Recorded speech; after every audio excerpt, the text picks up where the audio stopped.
នេះនាងខ្ញុំបង្ហាញពីធុងចម្រោះប្រភេទ Galaxy Cartridge Filter ដែលមានប្រភេទ Single Element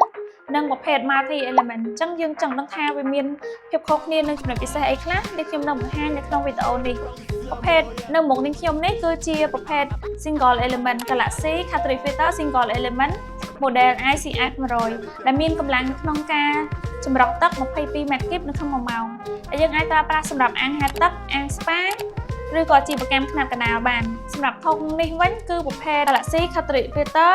Multi Element យើងឃើញស្រាប់ហើយនៅក្នុងធុងរបស់យើងគឺមានស្បែកដល់3អញ្ចឹងកម្លាំងកម្រិតនៅក្នុងការចម្រោះទឹកគឺកាន់តែស្អាតសម្រាប់ធុងនេះលេខ ICF 330ដែលមានកម្លាំងនៅក្នុងការចម្រោះទឹក28 ម៉ែត្រគីបនៅក្នុង1ម៉ោងប្រភេទធុង Galaxy Cartridge Filter នេះគឺពេញនិយមក្នុងការប្រើប្រាស់តាមបរិយាក៏ដូចជា resort ផ្សេងៗដែលជួយលើកសម្រស់ក៏ដូចជាសោភ័ណភាពនិងលើកគុណភាពទឹករបស់បងប្អូនផងដែរហើយយើងក៏លេខពីតួរបស់ធុង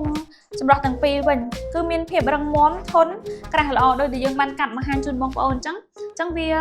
ធន់ជាមួយនឹងការប្រើប្រាស់ធន់ជាមួយនឹងសម្ពាធទឹកហើយចំណុចពិសេសជាងគេរបស់ធុង Cartridge Filter នេះផងដែរគឺមានការច្រោះទឹកបានស្អាតមែនទែនគឺកម្រិតក្នុងការចម្រោះរហូតដល់10ទៅ15មីក្រូដែលជួយឲ្យអាងហែលទឹករបស់បងប្អូនកាន់តែច្រោះស្អាតនិងសុវត្ថិភាពនៅក្នុងការប្រើប្រាស់ចឹងបើសិនជាបងប្អូនមានគម្រោងនៅក្នុងការសាងសង់អាងហែលទឹកឬក៏មានអាងហែលទឹកហើយសង្កេតឃើញថាអាងហែលទឹករបស់បងប្អូនទឹកអត់សូវស្អាតអញ្ចឹងអាចសាកល្បងប្រើប្រាស់ប្រភេទធុងចម្រោះទាំងពីរនេះបានយើងមាននៅក្នុងស្តុកច្រើនខ្នាតច្រើនទំហំអាស្រ័យទៅលើអាងហែលទឹករបស់បងប្អូនហើយយើងក៏មាននៅក្រុមការងារបច្ចេកទេសដែលប្រឹក្សាជូនបងប្អូននិងកណនីពីទំហំធុងថាអាងហែលទឹករបស់បងប្អូនគួរប្រើធុងប្រភេទមួយណាលេខមួយណាចឹងបើសិនជាបងប្អូនមានចម្ងល់ឬក៏ចង់កម្មង់ធុងនេះទៅប្រើប្រាស់អាចតាក់ទងមកកាន់ Page ឃ្លាំងទឹក 6A